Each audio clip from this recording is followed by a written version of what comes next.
ask of her anything, good or bad, that I wished, and she would do it.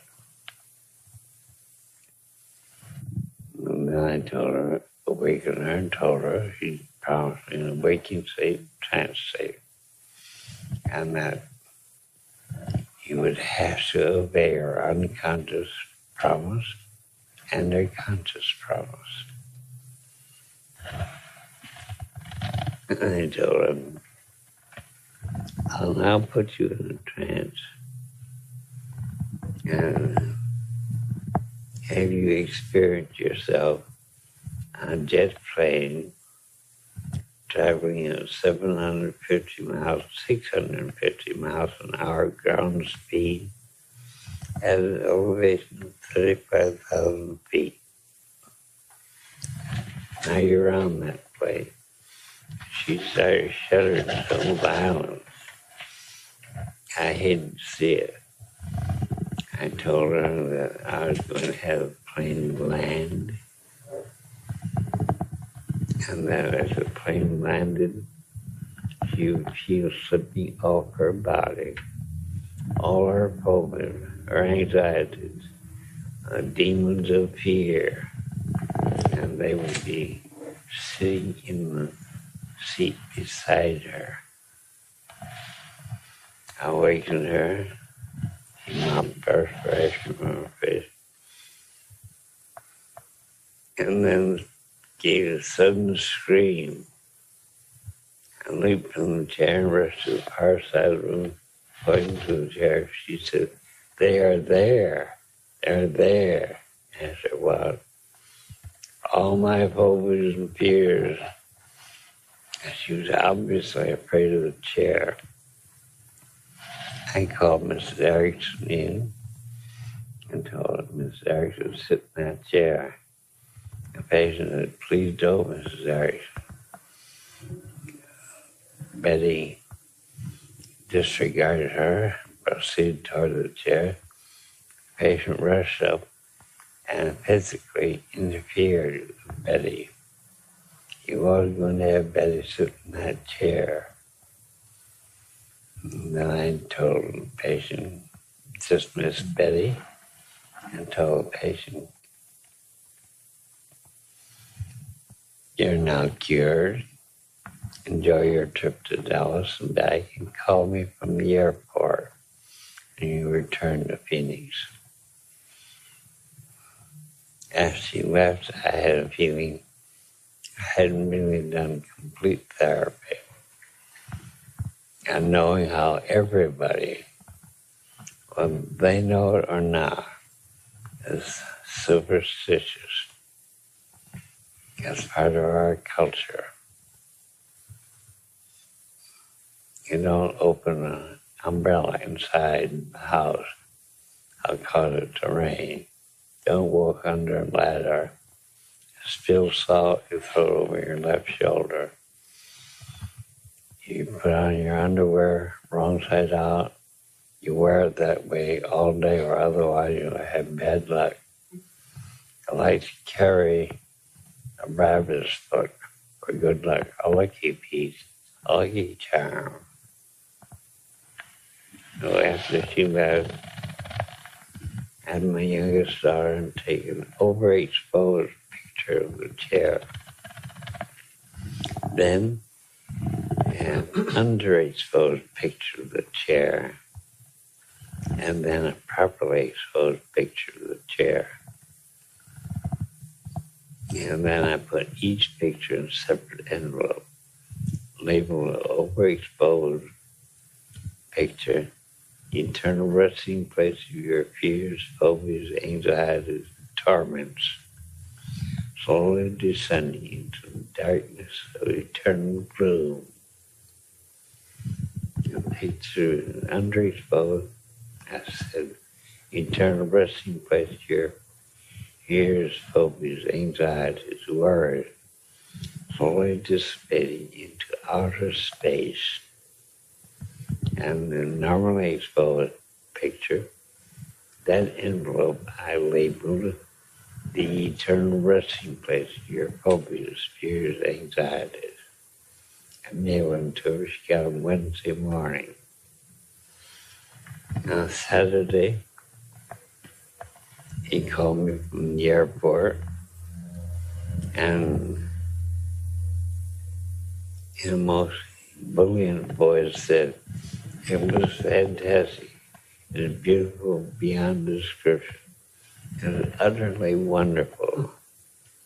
So I asked her if she minded coming to my home at 8 o'clock that night and telling her story to 4 PhD candidates that I was tutoring, and they were afraid they couldn't pass their examination. And she said she would be delighted to come. And at 8 o'clock, she and her husband came in. Her husband was very amused when she skirted around that chair and took a seat as far away from it as she could. And 5 minutes later, Susan walked in. One of them tried to sit in that chair. She jumped up and said, please don't sit in that chair. Said, I've sat there before. And she come to a chair and sit there again. And the patient, in the most pleading way, said, please don't. Susan said, I believe you mind that, my sitting in that chair. It troubles you. I'll just sit on the floor. I've sat there before. And then I asked my patient to tell the student her entire story. He told them all about her airplane phobia, using the same words as I used to describe it. I told them about the pictures I'd sent her on Wednesday morning, how she'd taken them along, how she found a trip there and back, a glorious experience. And then I told the patient, and now, right now, since you finished telling the story, close your eyes and go into a deep trance. I'll bet you're in a deep trance. Listen carefully. I want you to go down to the airport, buy a round-trip ticket to San Francisco, and get to the airport, San Francisco. I want you to rent a car, drive out the Golden Gate Bridge, park your car, walk out of the bridge, look over the railing down to the water. A bridge is supported by pylons 740 feet high. And you look down, you can see the waves, the foam on the crests, rolling in, rolling out. You'll see the seagulls. And that bridge was painted. One of the workmen that was painting the bridge had a fish net on the end of a long pole for dipping up a catch. And he would catch seagulls and paint their heads red until there were enough red-headed seagulls for an enterprising reporter to publish a news story about a new species of seagulls that were red-headed. And you watch the waves, the seagulls, and the fog will come rolling in. You watch it till the fog obscures everything, and return to your car, back to the airport, return to Phoenix, come directly here. I waken her and she says, oh, I must tell you about my trip to San Francisco. And she repeated the entire story and said, and that nasty Jake who painted seagulls' heads red, husband remarked, I knew she wouldn't like that. He called it a freak. And when she finished telling the story, and I came directly from the airport here, oh my goodness. I made that trip in a trance. I said, that's right. Now I've got a question to ask you. You have no fear of airplanes now, no airplane phobia. Yeah, that's right. It's very pleasurable to ride in them. All right. Now, what other problem did you correct when you went to Dallas? He said, I had no other problem. I said, yes, you did. He said, I didn't have. I said, there's a fear of heights. He said, no. I was never afraid of heights. I just said my airplane phobia. I don't have it now. And I said, but what other problem did you correct in Dallas? He said, I didn't have any other problem. I said, all I have to do is ask you a simple question, and you'll know your other problem that you corrected in Dallas. He said, well, I didn't have any other problem. And I asked you a question. I said, what was the first thing you did when you reached Dallas? And she looked extremely surprised and said, oh, that. I went to the 40-story building. I rode the elevator from the ground floor up to the top floor of that 40-story building. How did you used to ride the elevator? I used to ride from the first floor to the second floor, get off and take another elevator to the third floor, get off and take another elevator to the fourth floor. I was so used to doing that, I didn't regard it as a problem. All right, do you admit you corrected another problem that trip to Dallas? And yes, that way of using an elevator, time-consuming and ridiculous. I couldn't help myself. I so used to it, I'd forgotten I had that problem. And all right, now what other problem did you used to have? Those two problems were the only problems I ever had. I said, no. The elevator problem was one. The airplane problem was another. What was your other problem? He said, you have to tell me, because I know I didn't have another problem. I said, I can ask you a question. And when you answer, you'll know what your other problem was. As soon as I asked to guess what the other problem was, I told them they should know if they had heard the patient tell her a complete story. And I said, now when you're traveling in a closed car or a bus, and came to a long suspension bridge, what did you do? You said, oh, that. You used to get down on the floor of the bus, I shut my eyes and shudder. I have to ask some stranger, a passenger, is the bus over the bridge? The passenger said, yes. I could get out and sit in my seat. It's awfully embarrassing. I said, that didn't occur in the train, did it? She said, no. This happened in a closed car or a bus.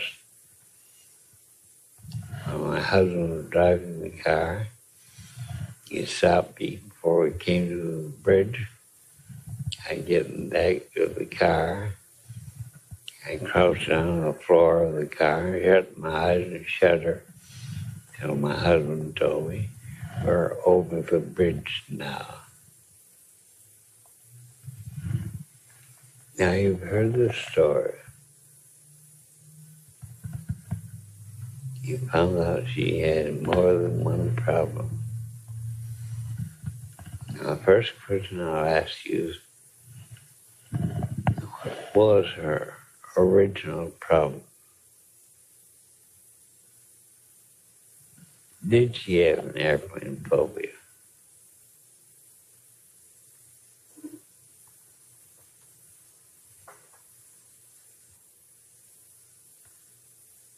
Did she? She had a phobia of flying.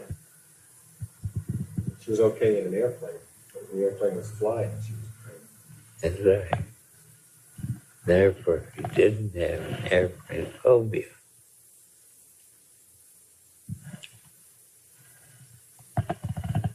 And the flying phobia?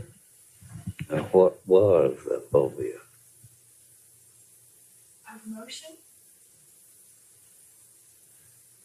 Fear that the plane would crash.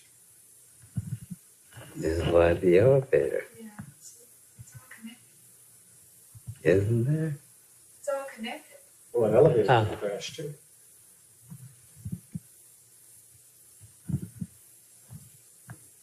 She'd never been in an elevator crash.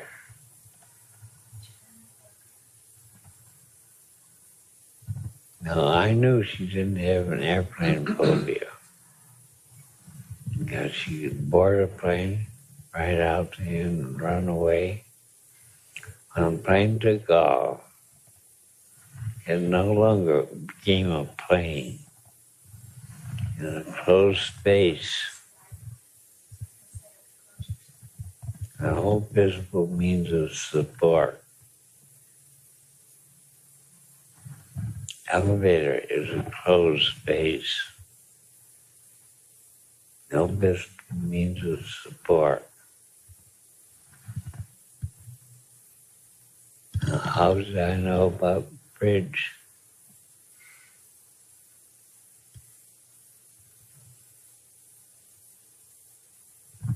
Closed car, a bus. Are closed spaces. Now, long suspension bridge. You see no visible means of support to the right, to the left, nor behind you, nor in front of you.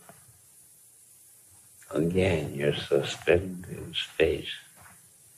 No visible means of support. When she's in a train, clicking of the wheels on the rails give her auditory proof of ground support. We didn't have her phobia on a train.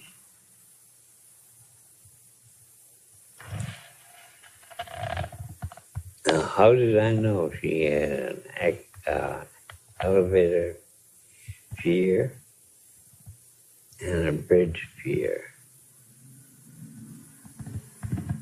Because I knew she didn't have an airplane phobia. She just had a fear of closed spaces with no visible means of support. Now, next her, why did I ask her to make such an outrageous promise to me? If she boarded an airplane, she placed her very life in the hands of a total stranger. He couldn't even see, didn't know.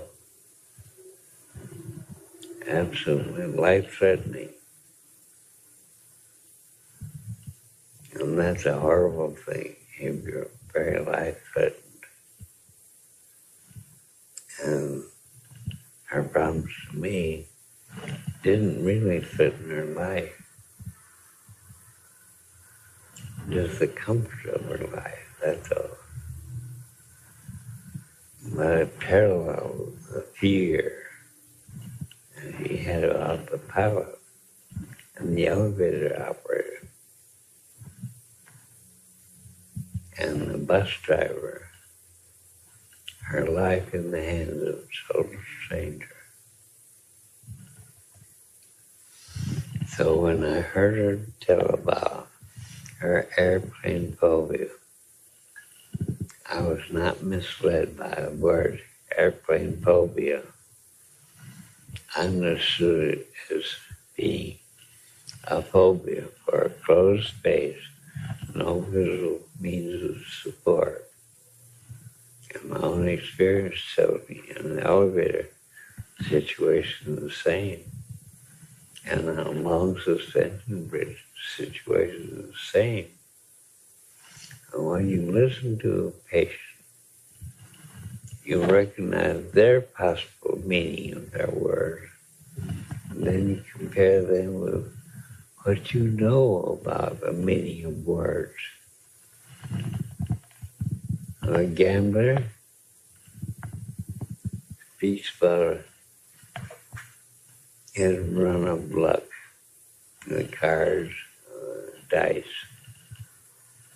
and he means a run of luck.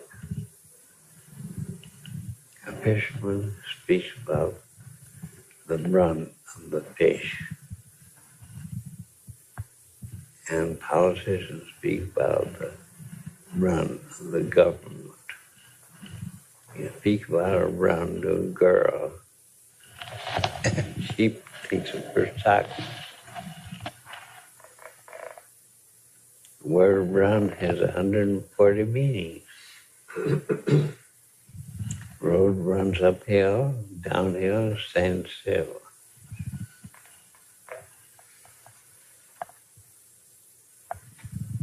A fast horse is what? A racehorse? A horse locks up in a stall. They're both fast. A horse may be on a fast, not eating. He may be ridden by a fast woman. That is another meaning entirely. So when you listen to a patient's story, listen to their words, and think of all the other meanings to the words they use. You know, my sister and I grew up on the farm.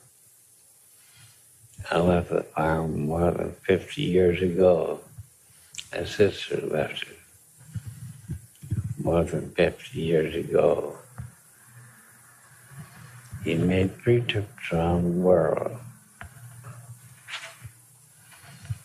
And one trip she stopped in to visit me, so we hadn't seen each other for a long time. And my wife was born in the city of Detroit and grew up there. All of a sudden, my wife overheard my sister and I using an alien word, entirely alien to her.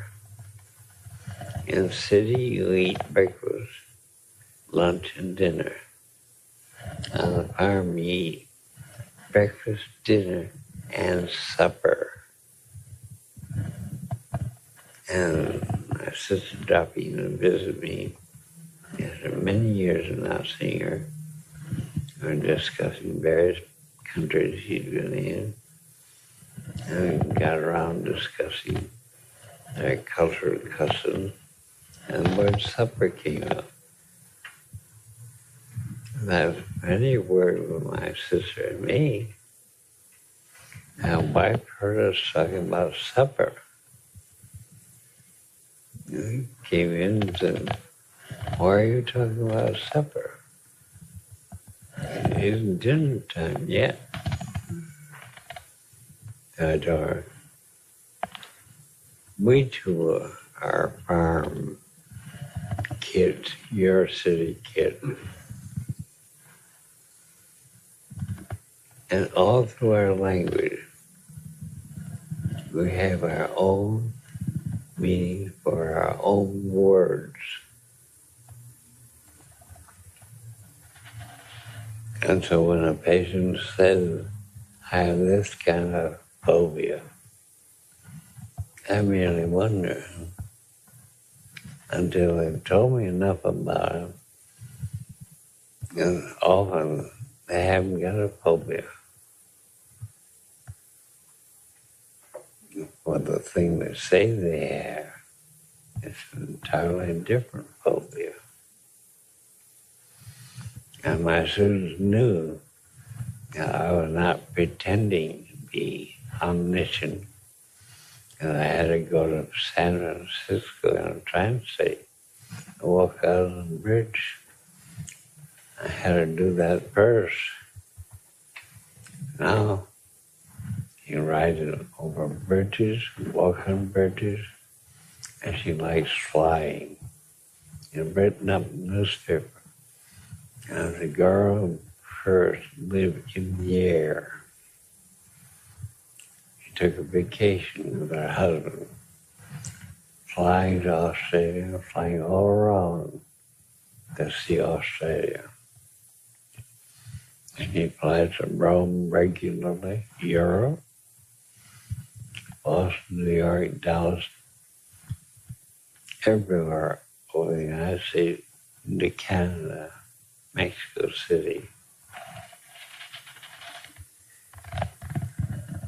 Your important task as a therapist is to know what your patient is talking about. And then, treating the patient with hypnosis, try to parallel a patient's fear with something you don't fear. And draw your parallels.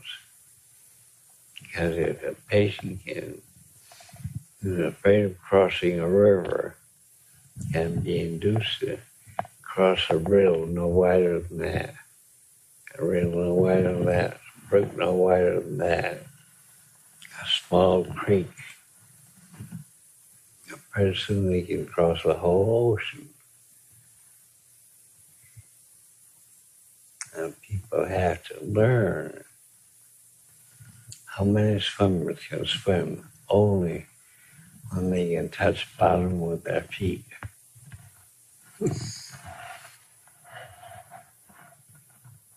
I know a Girl Scout, a pain in the neck. He knew the sandbars in Lake Michigan. And he'd go out to the sandbar and then swim along the sandbar. And he kept the sandbars. Or she would always lower her feet and have her head above water. A violent storm on the lake. And our brother was disgusted with his sister.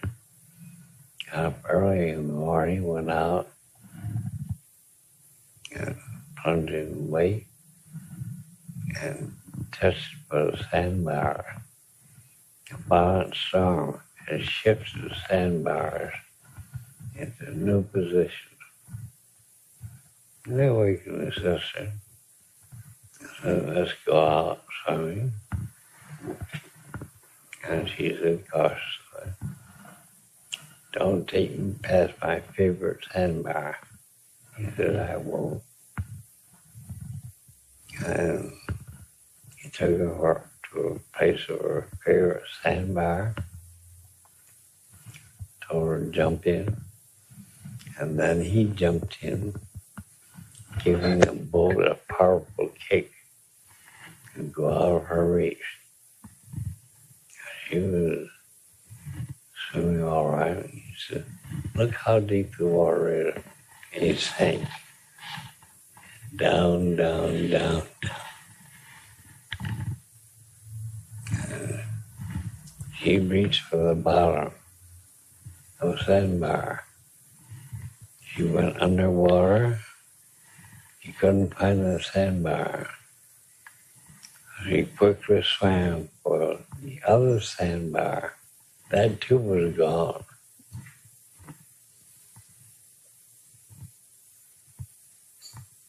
And her brother was swimming around with her, laughing at her, saying, "You said you could swim only when you could put your feet on the ground, on the sandbar. I won't tell you where your sandbar is. It's a hell of a long way to shore. Make it on your own." She did, in deep water. After that, she could swim anywhere. Dr. Erickson, making the girl who was going up in the airplane give you that promise, is that somewhat the same as having Cinnamon Face getting angry at you for a false reason? Or give another example of like channeling the negative energy or the negative emotions? Regarding the airplane as a very deadly threat, so I added to the thing another deadly threat. And it was an awfully threatening promise. I just paralleled the threat of a stranger having complete control over her life. Dr. Erickson, I'd like to consult you on a case that she claims she's afraid of almost everything. And this is a 44-year-old woman. Her diagnosis medically is manic depressive. She has had cancer twice. Lives with her third daughter. And she claims to be afraid of walking in the street, afraid of being left alone, afraid of staying alone in any situation, riding a bus, getting lost, and so on. There is an endless list of fears, including physical sickness, going to a doctor, etc. I'm seeing her with her daughter. The daughter is a 16-year-old kid.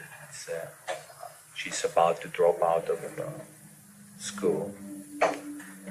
I have the impression that whenever the mother gets better, the daughter gets more depressed. She uses the daughter to accompany her to any place that she needs to go. She lives on Social Security and is afraid of losing that at any time. Afraid of moving. In other words, he puts on a good act of being afraid of everything. That's probably correct. He puts on a good act of being afraid of being alone.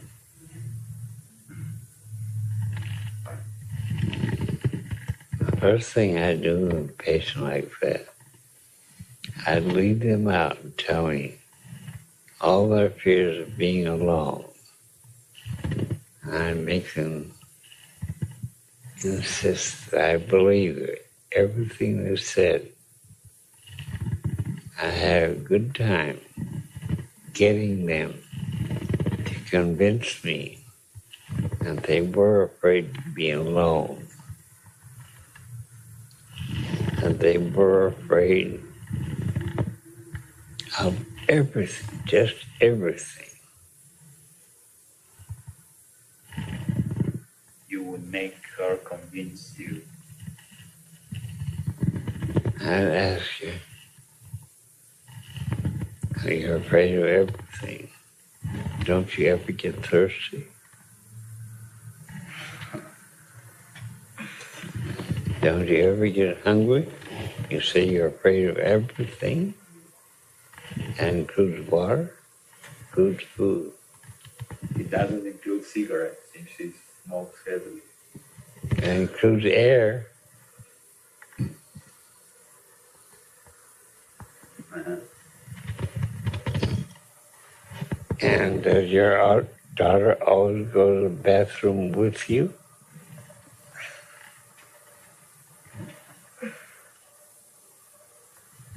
Then make her discover, one by one, the times she liked to be alone, and the things that she didn't like and was not afraid of.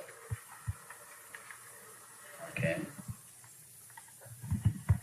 And I put her in a position of knowing she had exaggerated and misinformed me.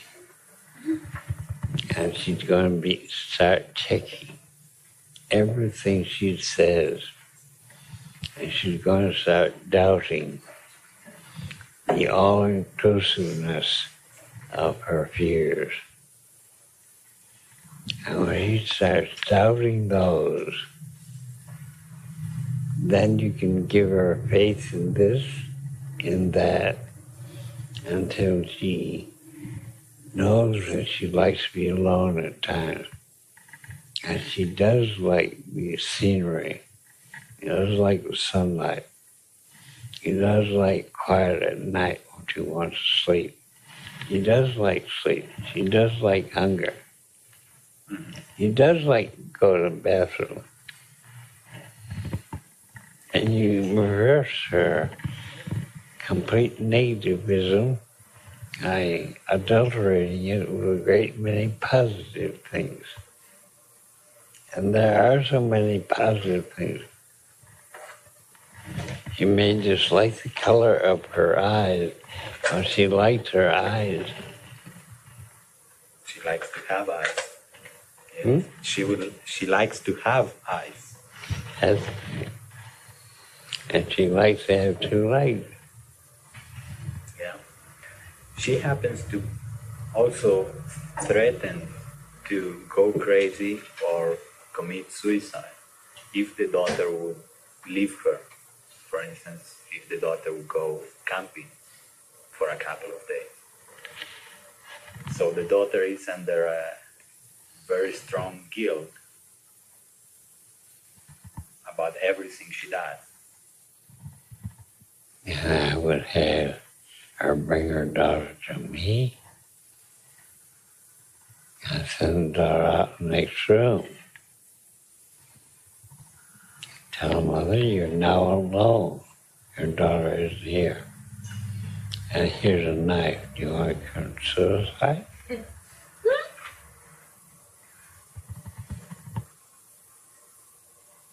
I can send your daughter into a further room. You want to commit suicide? Just call her on all of her exaggerated statements until she begins to examine the statements she's about to make, and she'll get cautious and self-critical and start passing judgment. Start passing what? Judgment on the validity of her statements. Mm-hmm. And you can start, and you know you won't commit suicide, your daughter in the next room, or the room beyond that. You know you won't commit suicide, and in the first minute your daughter leaves you alone, or the second minute, or the third minute. If your daughter leaves you alone for 10 minutes, you'll be waiting for her to come back. You'll be waiting after 20 minutes, 30 minutes, an hour, 2 hours, a day, 2 days, a week. Then you stretch it out. How about her threat of making herself crazy and hallucinate and lose contact with reality? I tell patients, and psychiatrically it's true, some people can be neurotic. Some people can be politicians. Some people can be priests. Some can be nuns. I know I couldn't be a priest. I know I couldn't be a lawyer. I know I couldn't be a farmer. I couldn't be a champion skater. We all have our own peculiar mental structure. And there are some people who get neurotic, and only neurotic. Be as neurotic, painfully neurotic, but they can't go crazy because their structure, their mental structure, bends it. And you have to have a certain mental structure to go crazy. Now, do you think you can go crazy? I agree you can. You'll have to wait until your arteries harden in your brain. And that's a long wait.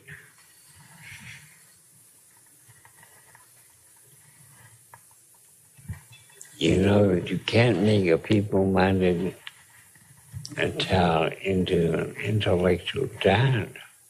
He hasn't got the mental structure.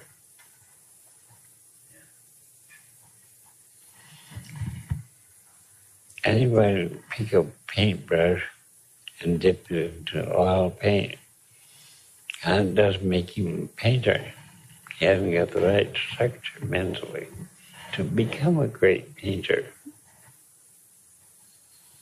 Yeah, that's the way it is in life.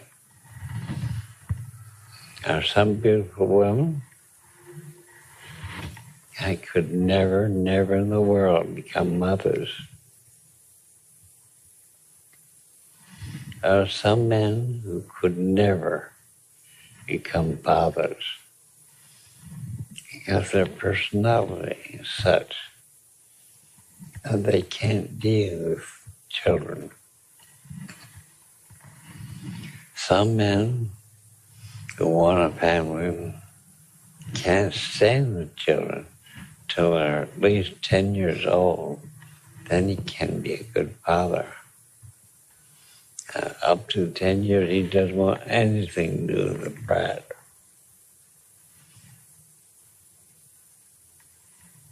Some mothers enjoy having a child like your patient. He doesn't want to give up her daughter. Her daughter's getting older and older. And she's trying to hang on. 2 already left and are married. This is the last one. And he's going to keep her baby. Despite the passage of years, no matter how neurotic she becomes.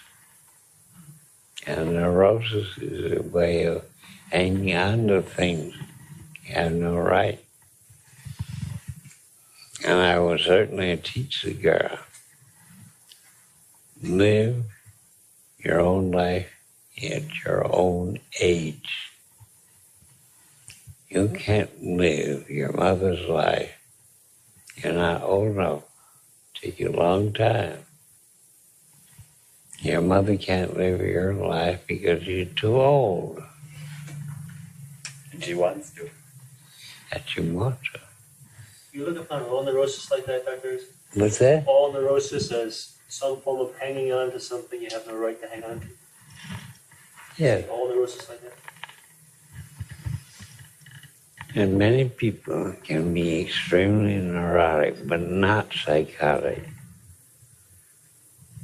And some psychotics can only develop psychosis. And some feeble-minded and children can become great mathematicians. Feeble-minded in other regards, idiots abound. I met one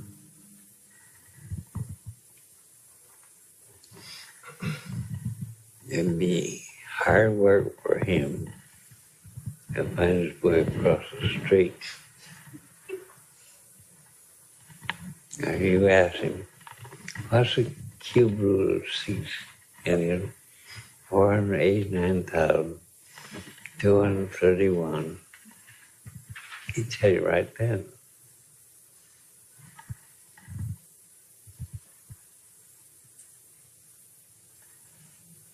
And Railroad Jack at the University of Wisconsin made his living in summers going to libraries and reading history and dates.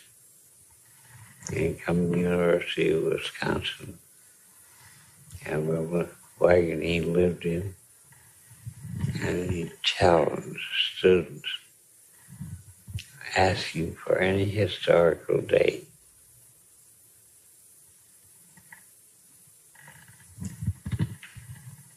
What day of the week was it when Charlemagne was born? You think that'd be a very hard question to answer? Railroad Jack would come up with the answer, and the students go to the library and find out. Because he was right, they owed him 25 cents. He made a very competent living. I know all the dates in history. All but Abraham Lincoln, the first time he split a rail. Well, we know that Abraham Lincoln was a rail splitter. One of the days he split the first rail. Railroad Jack knew students at Wisconsin would gang up on him and try to figure out some question. And Railroad Jack always answered their questions correctly. And he said, now you can go to the library and see if that isn't right. He made a good living. Wondering how we got the name Railroad. I never asked him that question. I was afraid to ask him. I didn't have enough money to give away 25 cents.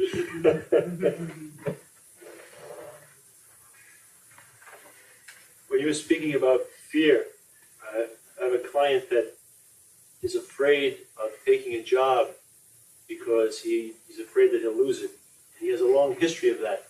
He's a graduate of Harvard Business School, and he got his first job after that. There was a highly paid job in New York City for a commercial bank, and he lost that job. And then he got another job that a colleague, a classmate of his, hired him for in New York City, and the day he got the job, his wife left him. And about 6 months later, his friend told him to leave the company because he was a problem for the company.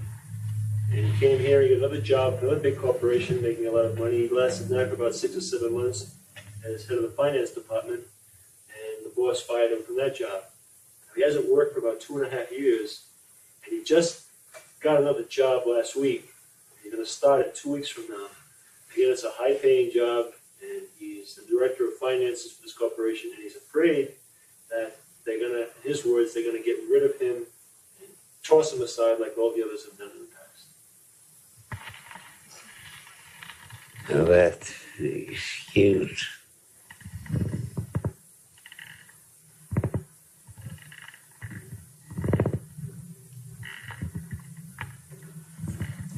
would tell a patient,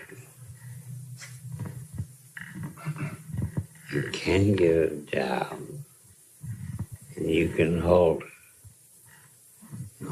for a lifetime. The pay is very small, and has to live economically. It's a backbreaking job. And then offer him a job. Count grains of sand on a beach and give him barely enough food.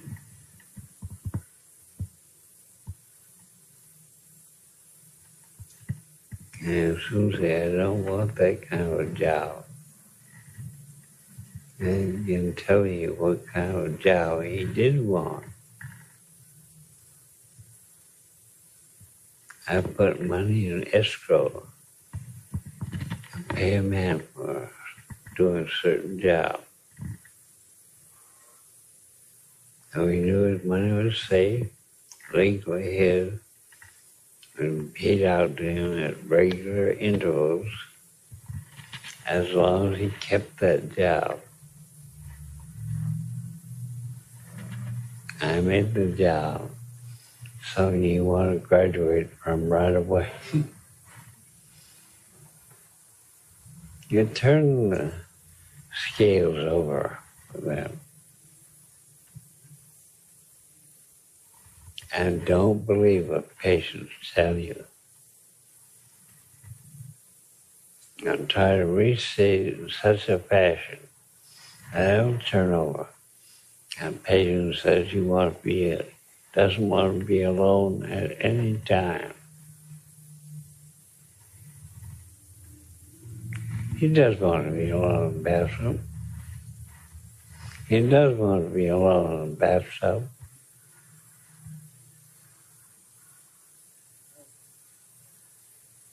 And you call a lie very quickly, and they'll recognize it. And don't like anything in this world, or I like your watch. Well, I like my watch. I thought you said there was nothing in the world you like. Give me your shoes.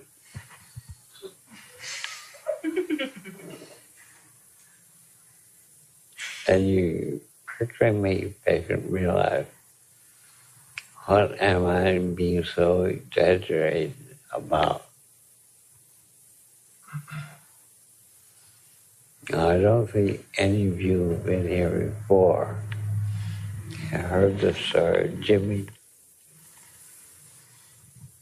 the Naval Academy student. Have you?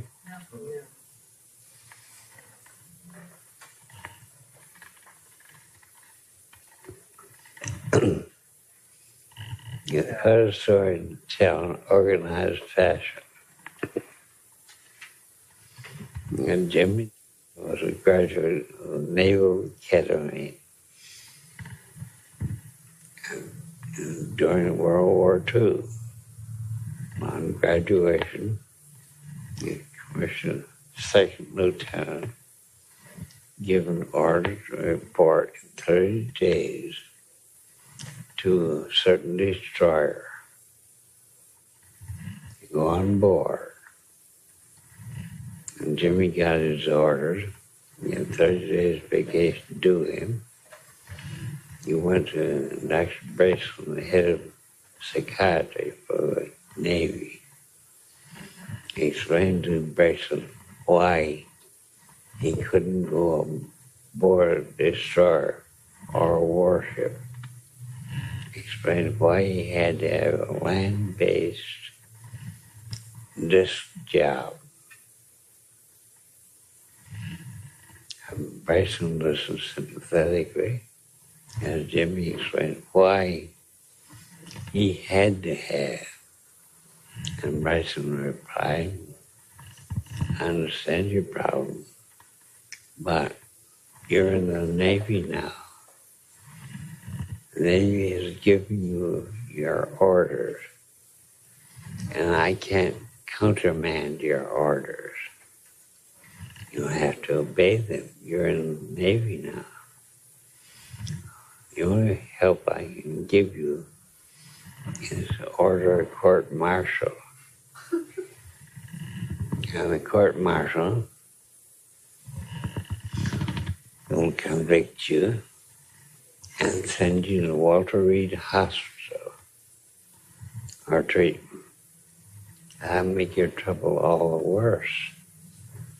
Walter Reed Hospital will transfer you to St. Elizabeth's Hospital.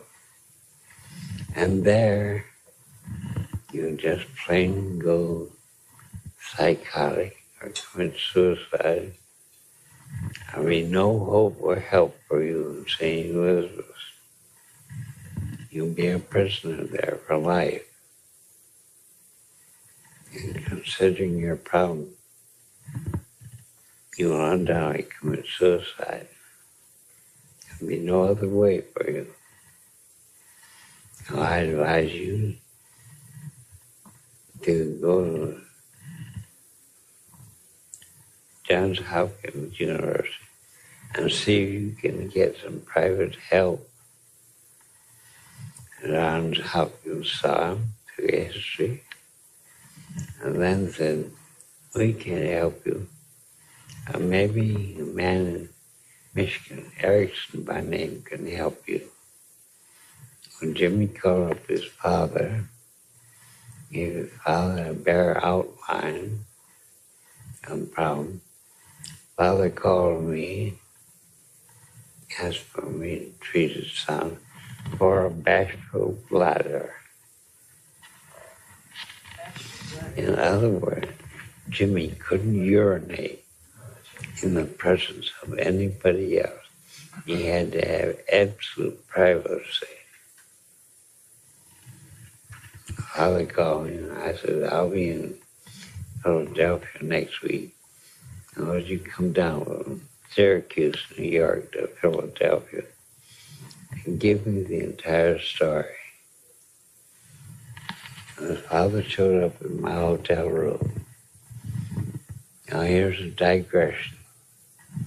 Father came in. I recognized that at most he was 5 feet tall. And that he carried himself in an aggressive fashion. And about the first thing the father told him, 5 feet tall, had a hell of a job of stretching myself to get into the Army for the First World War. And then I had to eat a lot of bananas, drink a lot of milk, meet the weight requirement. I served throughout the World War I. And the goddamn Army kept me a buck private. I didn't have the sense to be an officer. I had all the qualifications necessary to be an officer. I got discharged from the Army. I made up my mind that if I ever married and became a father of a boy, that boy would grow up and be a military officer. Since the Army didn't treat me right, my first choice was the Navy. I couldn't get my boy in the Naval Academy. I get him into West Point. See, I'm a real estate man. I sell real estate. I'm very good at it. I like to sell real estate. I like to put my clients over the barrel and roll every last cent out of them. And I'm very good at it. Good salesman. And I can extract the last cent my client had. By the way, streets get good money. Why don't you have a decent hotel room? I said, tell me more about Jimmy. He said, oh, Jimmy? And he cut me all right. Oh, what kind of cheapskate are you? Why don't you use your own paper? It says a hotel paper. And your own pen. It says a hotel pen. Taking notes. I said, tell me more about Jimmy. Oh, Jimmy's always been a pain in the neck. Some way when he was in grade school. He got the idea in his head and he couldn't urinate in the presence of others. He's a pain in the neck. That's not suit of clothes you have on. Can't you afford better clothes, or are you just a cheapskate?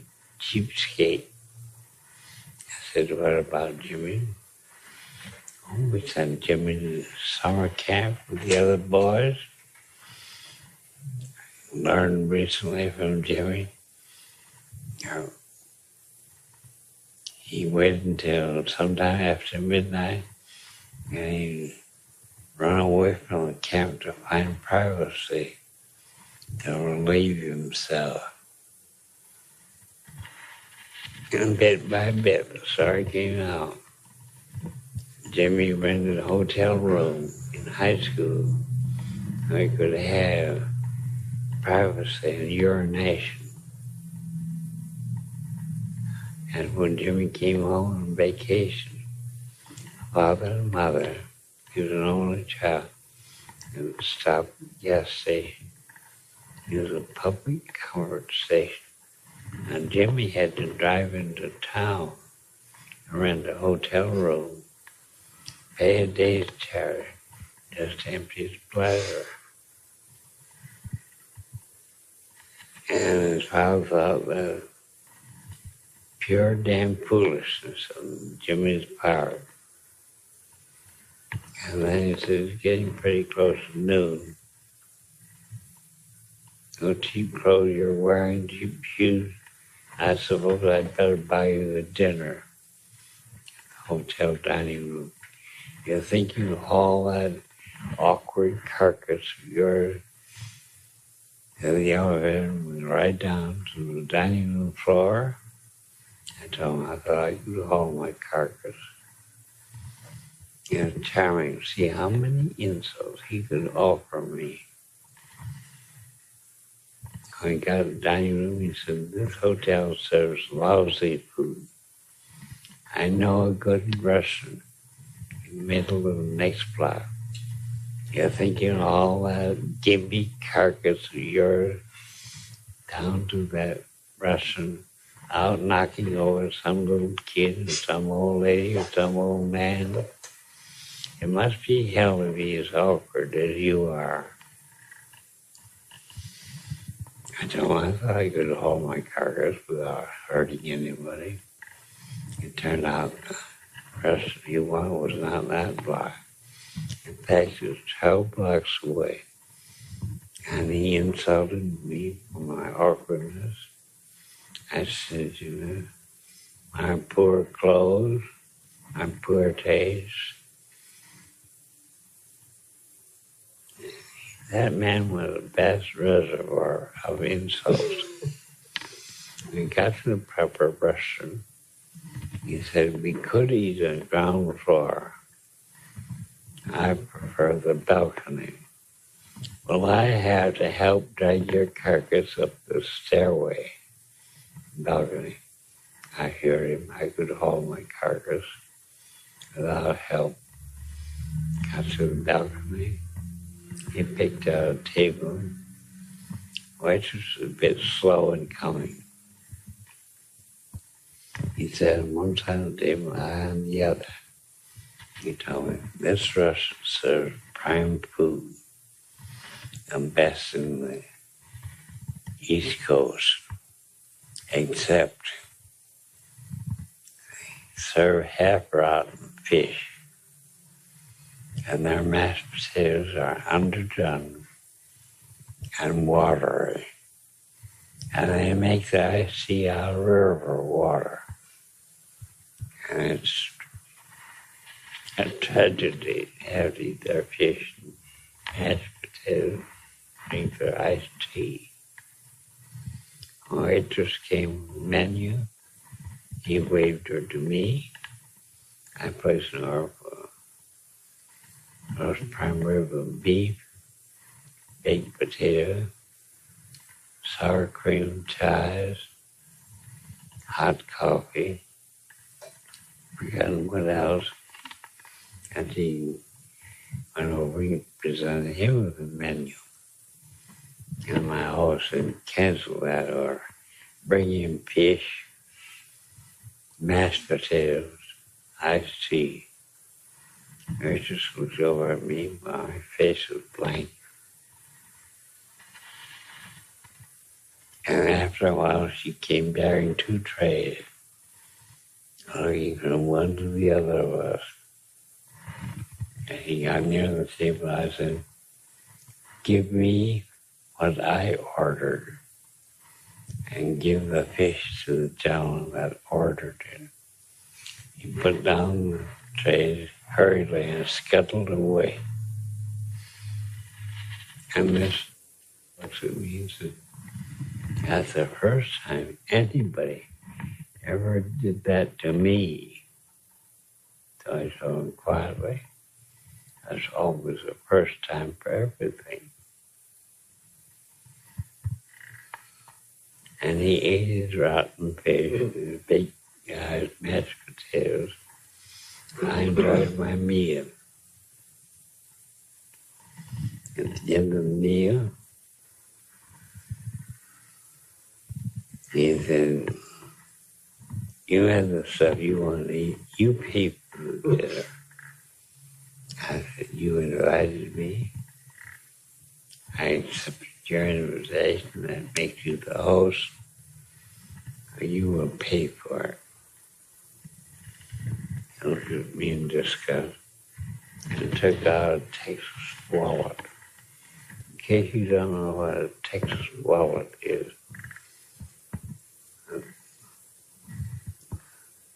Texans who can afford it usually have $1,000 bill, a couple $500 bills, some $100 bills, $50 bills, $20 bills, $10 bills, $5 bills, and for a change, they have it loose in their pocket.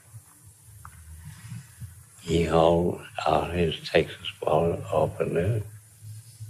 I looked it over carefully, and he peeled off the exact number of bills required in his pocket, got out the exact change. He said, at least you can pay the tip. I said, the host pays the tip. So he left a nickel. And he didn't see me slip a decent tip on the table. And he wanted to know if he'd have to haul my carcass down the stairway. And all 12 blocks back, he told me to avoid knocking that woman down. Told me to avoid stumbling over that child, that old man. He was very, very critical of everything. He didn't like my haircut, he didn't like my mustache. He just didn't like anything about me. He went to the room. I took some Morris and Jimmy, and then details that he could give.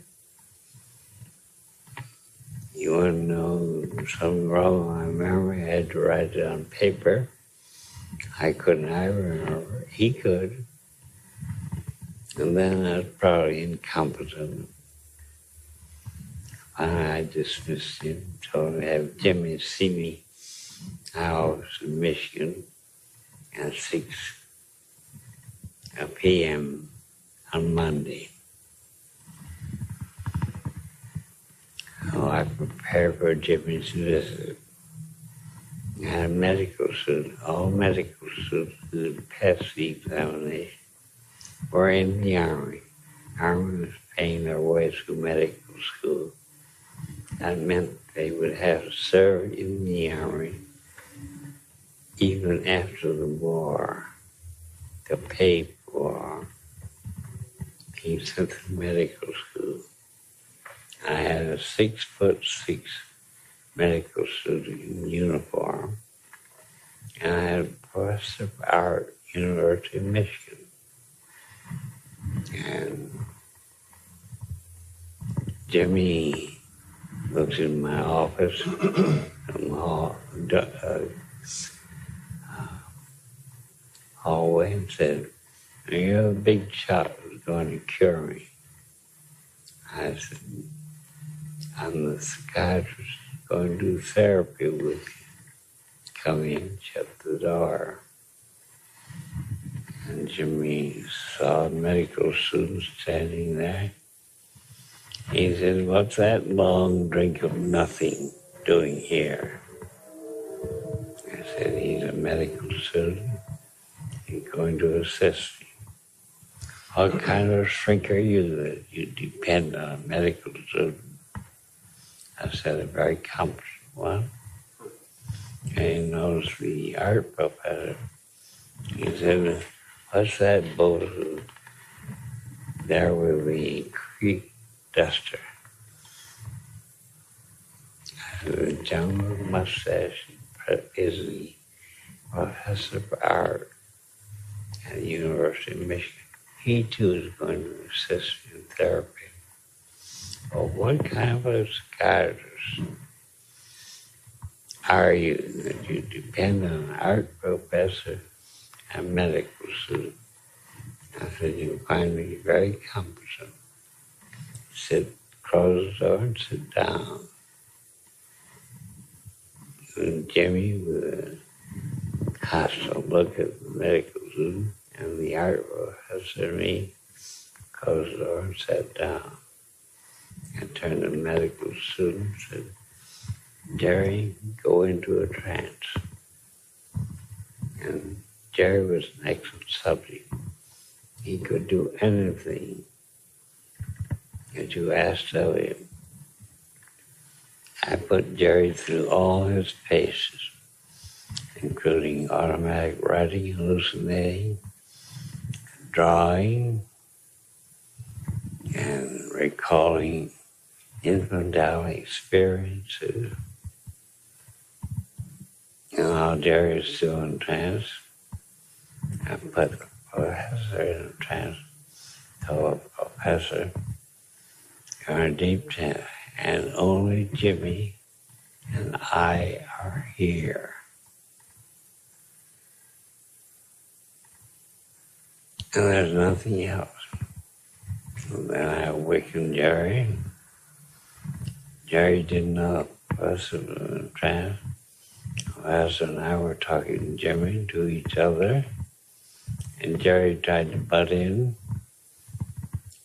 only upon the professor asking a question at the same time. I answered the professor, and Jimmy was curious. He asked the professor something. Exactly the moment when Jerry tried to speak to me. And Jerry didn't hear. No, that Jimmy and I and the professor were in contact, but he knew the professor wasn't there. And the professor knew that Jerry wasn't there.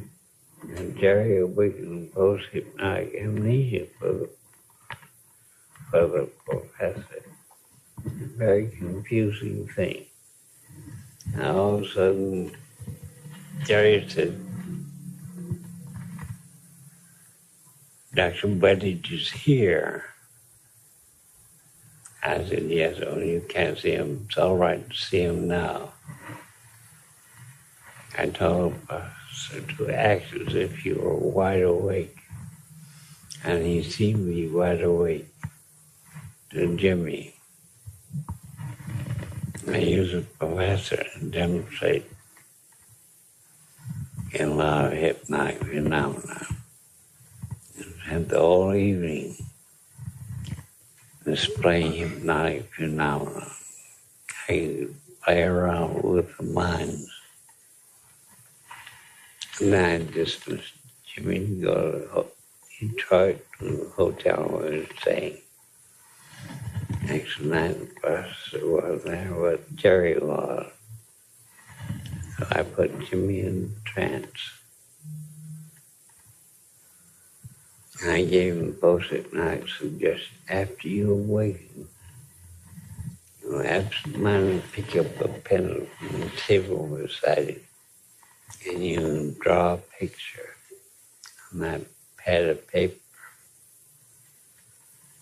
And while Jerry and Jimmy and I were talking about Michigan and the war, Jimmy's hand absentmindedly wandered over, picked up a pencil, and drew a picture of a man on the paper. A round circle for the head, straight line for the neck and body, a line for the arms, legs, and circles for the hands and feet. An extremely childish picture. And then he printed under it the word father. Jerry and I were busy conversing, watching Jimmy out of our peripheral vision, and Jimmy absentmindedly tore off a sheet, folded again, and then folded, put it into his blouse pocket. And after Jerry and I resumed conversation, included Jimmy, we want to know about the academy and things, and Jimmy has a lot to tell us. At the academy, he had to make a table of various laboratories in the academy, and times when he could find them vacant. There were 3 laboratories in particular. One was likely to be free of anybody entering at 1 o'clock in the morning. The other would not be likely to be entered by anybody at 2 a.m. The third at 3 a.m. And he couldn't use his dormitory laboratory. He had to elude detection. The Naval Academy checks up on the dormitory regularly. And he would sneak off to one of those laboratories. And number 1 was occupied. He had to wait until 2 o'clock for number 2. He might then have to wait until number 3. Number 3 having occupied, he had to go back to number 1. He lost a lot of sleep and did a lot of worrying for a fear of a nightmare checkup and discover he was missing. And that would be bad. All through the academy, Jimmy and urination, one awful problem. And there was another terrible problem. Our public relationships. Cadets are required to accept invitation to private families for the weekend. And a cadet would be out Friday evening. And Jimmy's in, and the hostess is the best of contention. They are at you all the time, coffee, tea, milk, or Coca-Cola, Pepsi-Cola, or wine, and kept you drinking. And you had no place to go because you were in strange territory. And the next day, more coffee, tea, or milk, or Pepsi-Cola, or cola, or something else. orange, egg, or something. I fed you very nicely. You just had to hold back, and your stomach get larger and larger as it filled, your bladder filled with urine all day Sunday. And when you returned to the academy, you had to wait until 1 or 2 or 3 o'clock in the morning to relieve yourself. And the weekends were just plain hell. And you can imagine how painful they were. And Jimmy wanted to get through the academy. That had been drilled into him his early childhood. And then, of course, when he graduated, he was commissioned second lieutenant, assigned to a destroyer. There would be no privacy of any kind in the laboratory for officers or for enlisted able-bodied seamen. No privacy on board a destroyer or any kind of ship. So Jimmy hoped to get a land job, or he could make for his own privacy. And Dr. Bryson knew he couldn't change orders. The court-martial would find Jimmy physically unable to send Walter Reed Hospital for a physical checkup. And there would be all the nurses and doctors and interns and other patients. There'd be no privacy. And when he got worse there, they sent him to Walter Reed Hospital. Mentally ill, and there you have still less privacy. So, as I got all the detail, and Jimmy said it started when he was in grade school, he didn't know how or why. And I tested it by having Jerry go to the laboratory repeatedly. I went repeatedly, and Jimmy couldn't go with either of us. And to the strange laboratory, he didn't dare to enter it. It might be somebody. And he explained, if you were in the laboratory, you even heard steps or sound of someone else coming down the corridor. You hear a thunderclap in his head. It just filled his head. And he'd breathe. And it might be an hour before he could move. And that was awful. And sometimes he'd been caught by a fellow cadet and froze for an hour. And thus his way to his classes got marks against him. He had to be safe. So, and we were talking on Thursday. I was just getting information, getting acquainted with Jimmy's personality. Jimmy sitting out the window. Is it raining out there? And I had a drop of water running down the window pane. Or the cloud of the sky. No water. I knew a symbolic remark when I heard it. And I knew I couldn't analyze it then. I only sure it wasn't raining. No water running down the window pane. And, oh yes. After Tuesday, when you draw the picture on Wednesday, as they entered the office, he flushed. I said, how did you sleep last night, Jimmy? He said, fine. Anything unusual happened? He did nothing at all, and flushed again. I said, Jimmy, you're blushing. I only asked you, you slept all right? If anything happened, you blushed, and you blushed when you came in the office. There has to be some reason for that. Tell it to me.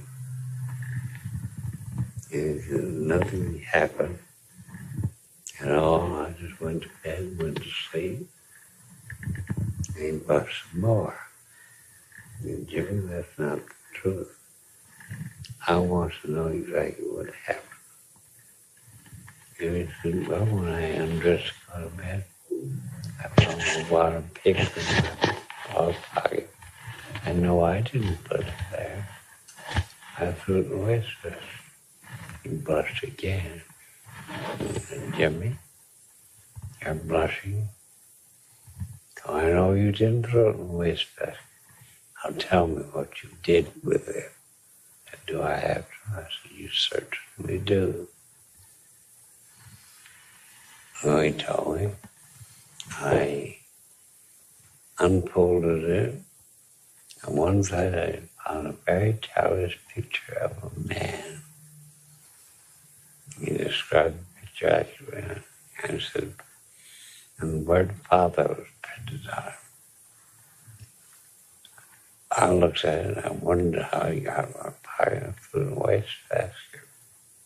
And blushed again. And Jimmy, that isn't the truth. You're blushing again. How did you do that paper? And all right. I put it in the commode, the picture side up. And I urinated on it. I flushed it down the toilet. Another symbolic day.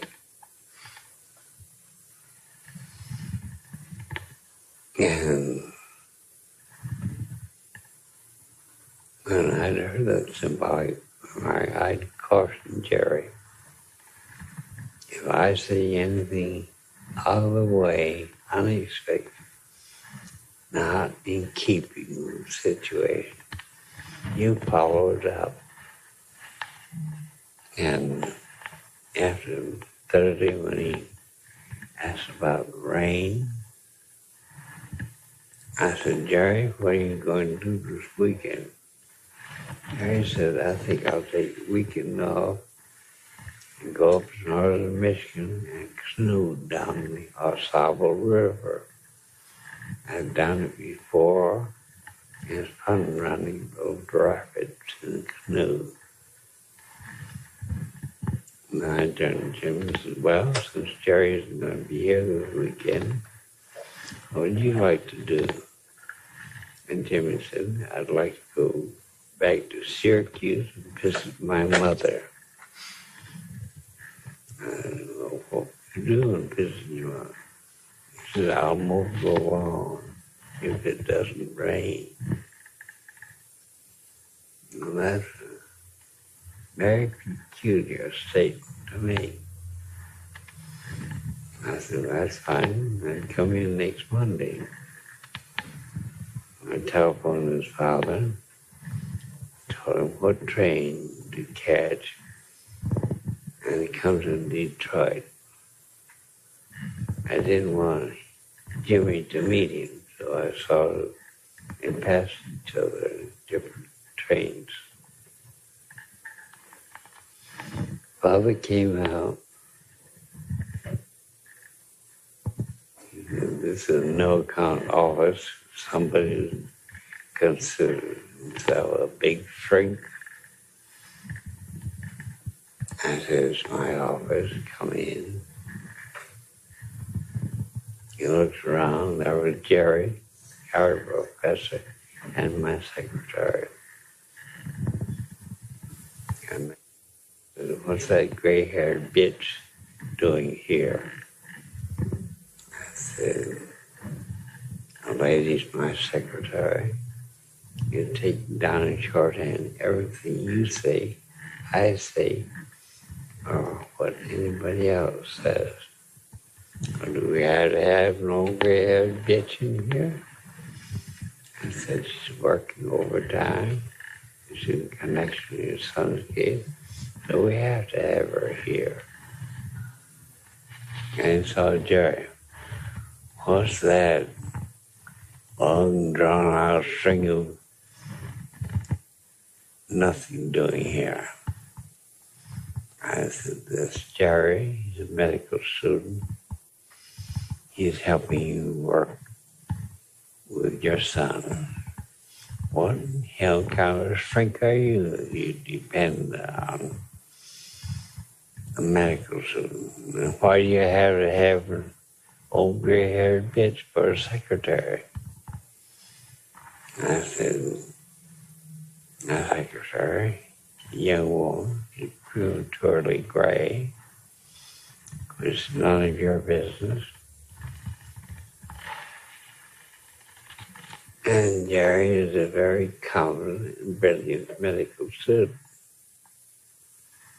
And I'm in charge of the case, so he's in on the case with me. He said, who's that bozo over there with a soup strainer?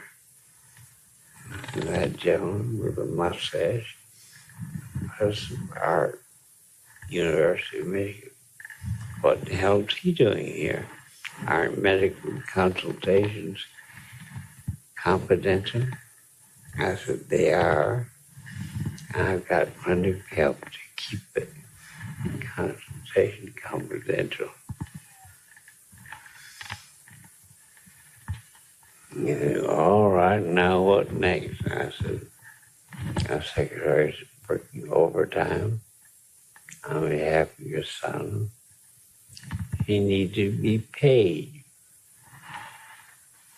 He said, why should I pay her? You're a secretary. I said, she's working overtime in your son's case, and you are going to pay her. He said, oh, all right. Hold on his Texas wallet and said, how about $1?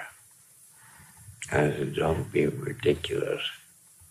You mean to say I've got to pay her more than $1?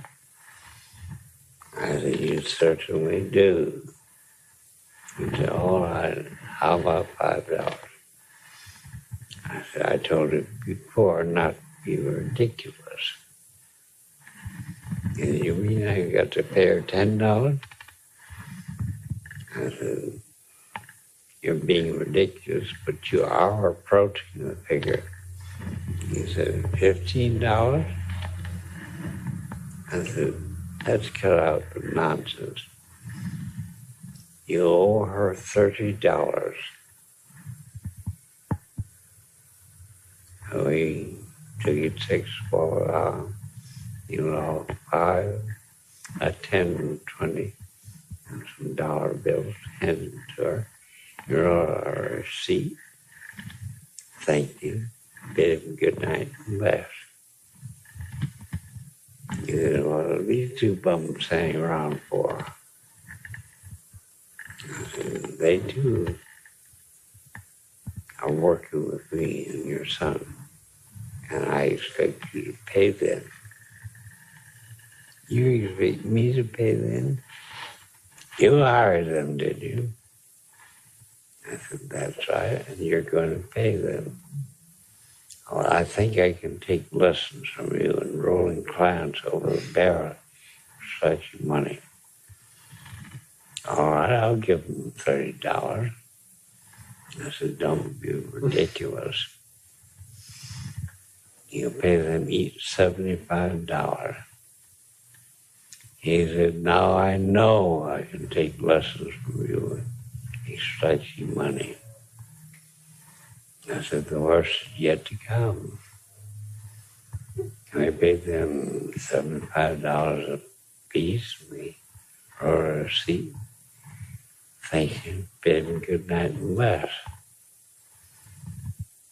I said, oh, now you want to be paid.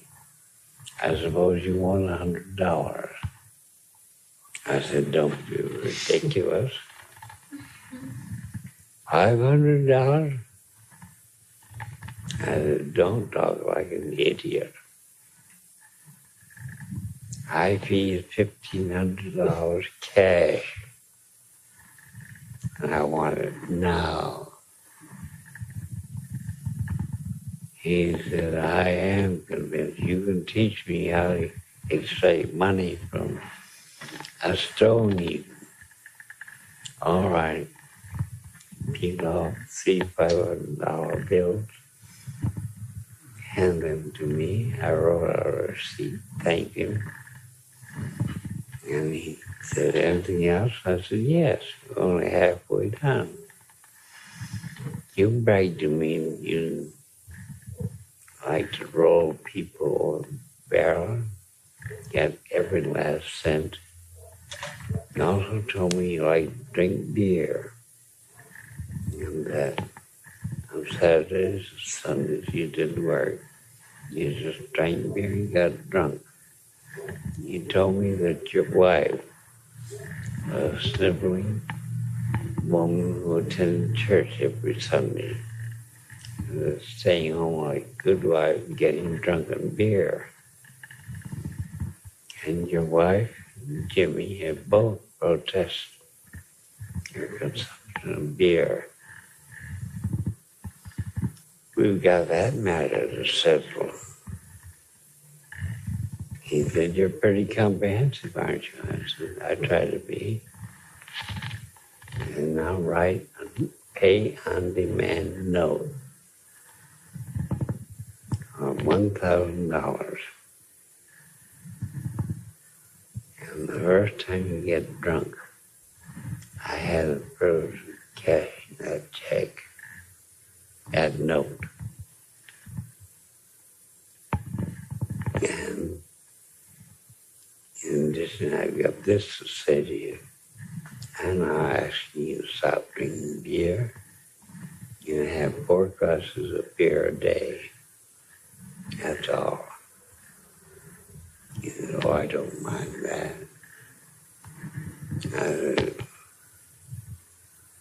That's what you say. I said 4 glasses, and I meant 4 8-ounce glasses, not the gallon or 2 jugs that you would convert into glasses. He said, so you thought of that too? I said, I'll try to be comprehensive. Thank you. He gave me a pay on demand, a note for $1,000. And I told him he could then leave a certain hour. I knew he'd pass Jimmy on the way to Syracuse. I didn't want the two to meet. And Jerry was there next Monday, and Jimmy walked in, blushing very deeply. And I asked Jerry how he enjoyed canoeing down the Osable River. He gave an enthusiastic account.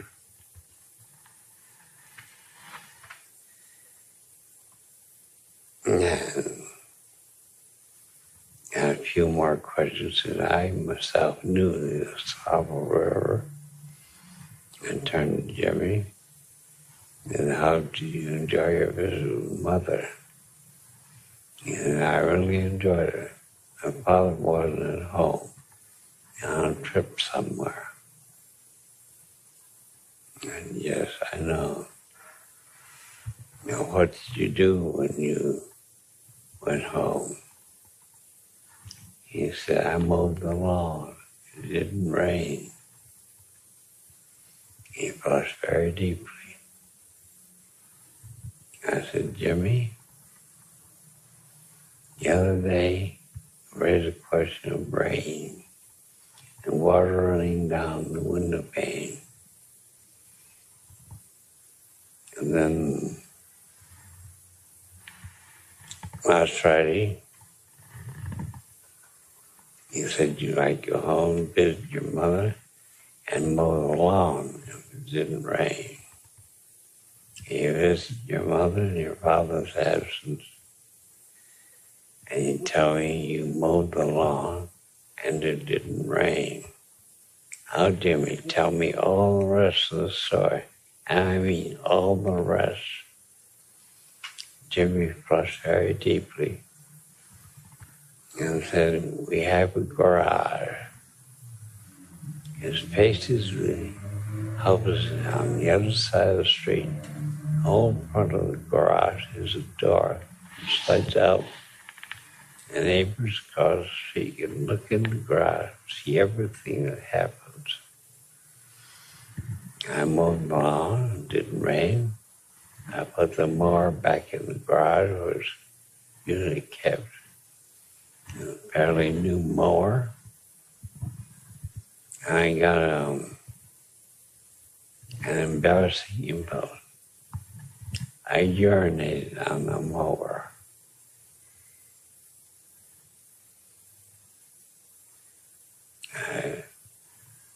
All right. The rest of the memory. He said, I remember.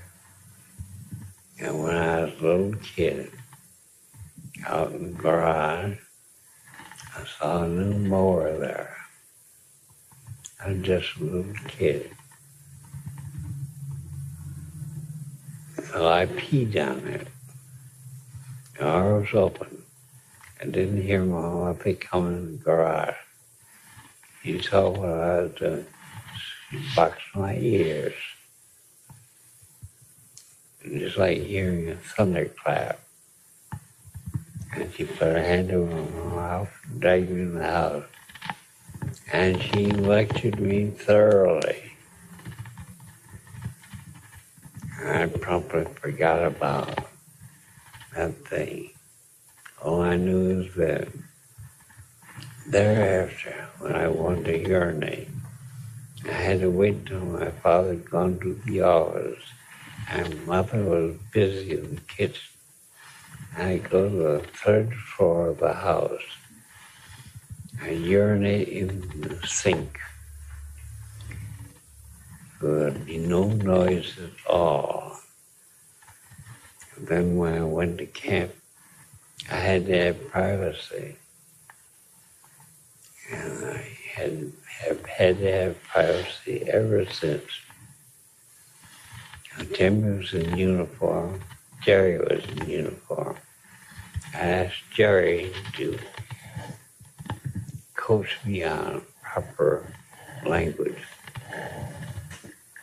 I said, attention men, close ranks, about face, march, hold, left face, march, halt, take a deep drink at the water fountain, and march again to the lavatory and take a good piss.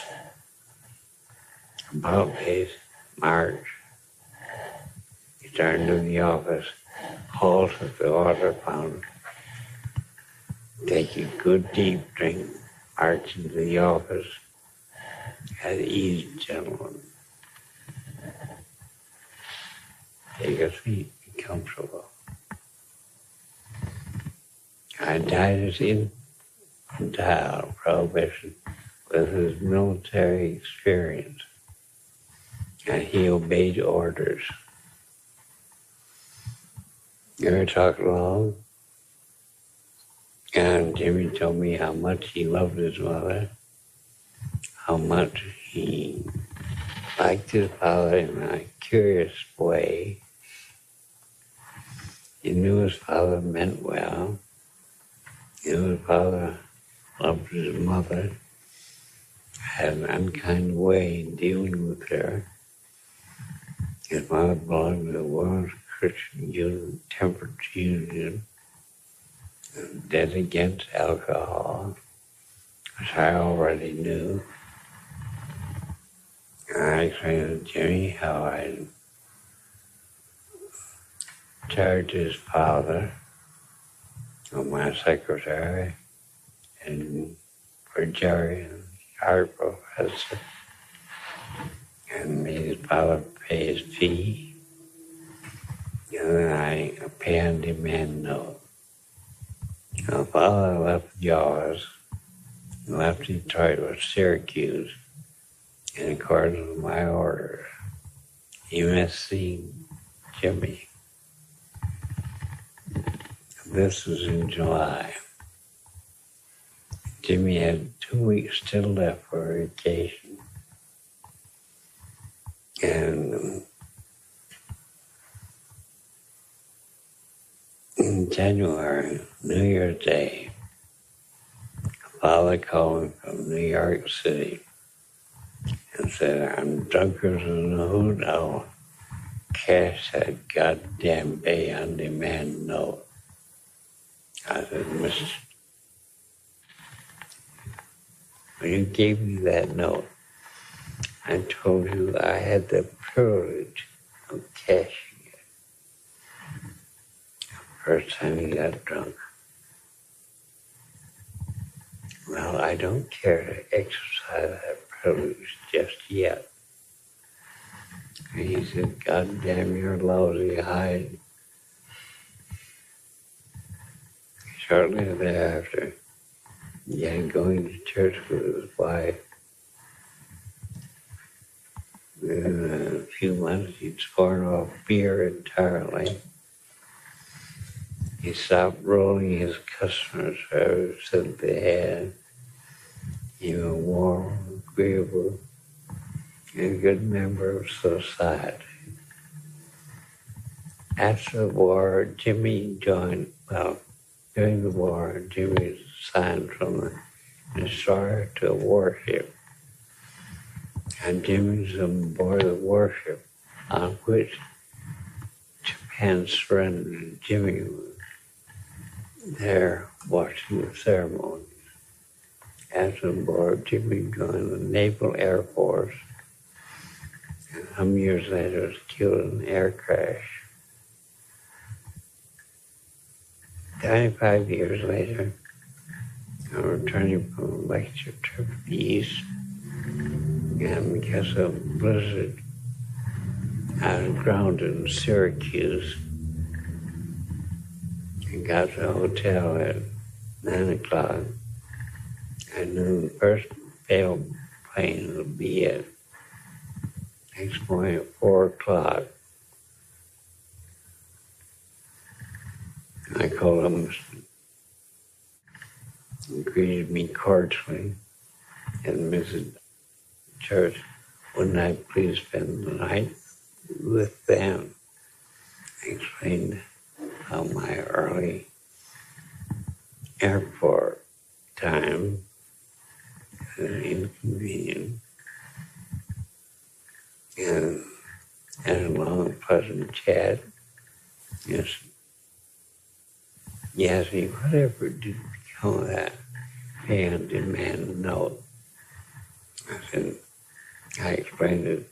Jimmy gave it to him, told him hold it for a while, and then at his own convenience to burn it. You were sent Jimmy's effects after Jimmy was killed. You didn't find the note, how it was burned. I missed it back from church. She called my hotel. We had a very pleasant chat. Her husband had become a church-going citizen, a teetotaler, and interested in the community services. There I did therapy involving 3 people and the community. I saw Jimmy. I did see the father in a most unpleasant way. Are you in a trance now, Dr. Erickson? Are you in a trance now? Oh, I have been repeatedly in and out. During the story? Mm-hmm. Yeah, once you use hypnosis extensively, and get so used to it that you can go into a trance and it takes somebody with experience to detect that you're in trance. And my patients don't realize it, and they respond with that altered tempo, and altered breathing, and altered movement, and begin to copy it. And my youngest daughter, less than a year old, unless she's still sitting in her bouncy chair, with playing with her blocks on the tray, sitting in the little dining room. I was sitting on a couch behind her, looking at her, watching her play. And then I thought, here's a nice experimental situation. I watched her shoulder movements as she breathed, and then I purposely started breathing in the same rhythm. All of a sudden, she turned around and said, "Top that, Daddy." She had noticed I was breathing the same rate she was.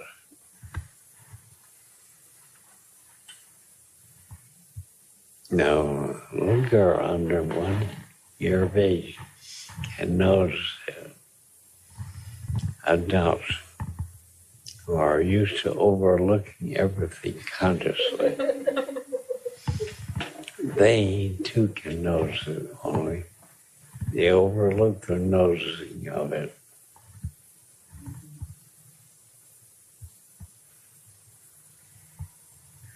I'd like to ask you a question about treatment of people that are not so motivated to get well, or to,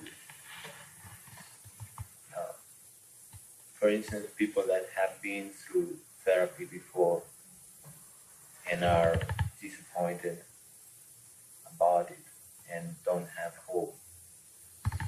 I had patients who've been in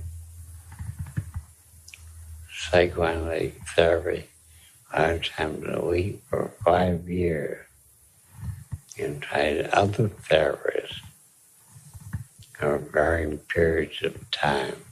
He come to me and tell me about all our failures, all our endeavor. And I say, your long concept is therapy,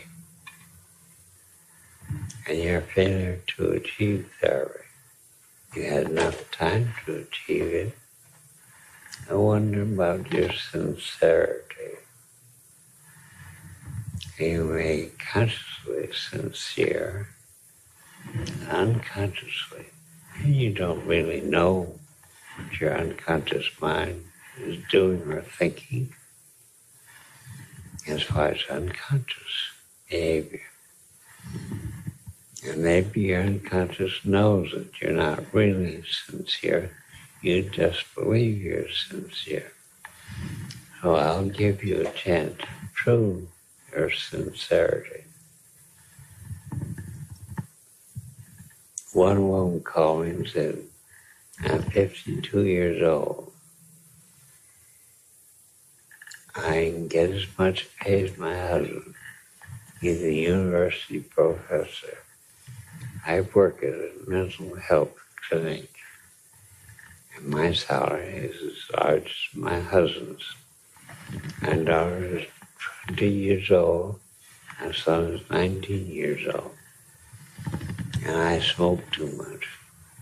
And will you give me help? Because I can't seem to quit smoking.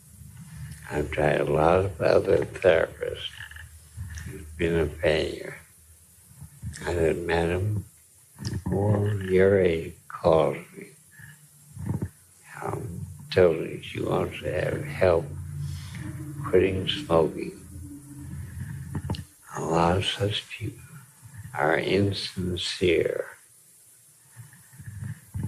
And I will want to test your sincerity. We'll climb to a peak every month for a week. At sunrise, she called me on Saturday. And the next Saturday, he could climb Skull Peak every morning at sunrise. Come in and see me. He came in and said, after I climbed Skull Peak once, determined to include that in my daily life. Oh, I've enjoyed climbing Skull Peak at sunrise every morning for all week, and I'm going to keep right on. I said, all right. So far you expressed your sincerity of needing help quitting smoking. Now there's a second test. Open your handbag and show me how many packets of cigarettes you have there. He blushed, took a page and a half and put them on my desk. I laid them there on my desk for 3 weeks. You can reclaim them anytime you want to. But after 3 weeks, I'll throw them in my compost heap. He took out the cigarettes, put them on the desk, closed the handbag. There's still one more. Test your sincerity. Open your handbag again. How about your cigarette lighter and matches? He said, I haven't got a lighter, but I have matches. He hauled them out, put them on the desk. And he said, should I go home and get the rest of my cigarettes and matches? I said, that's entirely your own idea. It sounds like a good idea to me. Now she laughed. It turned quite some time later with a little over a carton of cigarettes. I bought them out and put them on my desk. And I said to her, your hour has expired. You want to pay me by cash or check? You pay me by check. I like to do that with patients. Demand payment at the end of each hour paid by cash or check. That way I prevent them from building up a great big bill to worry about. And they pay promptly. And they go home knowing that they have paid for something. Darn well better get something out of them spending all that money. The next Saturday she came in.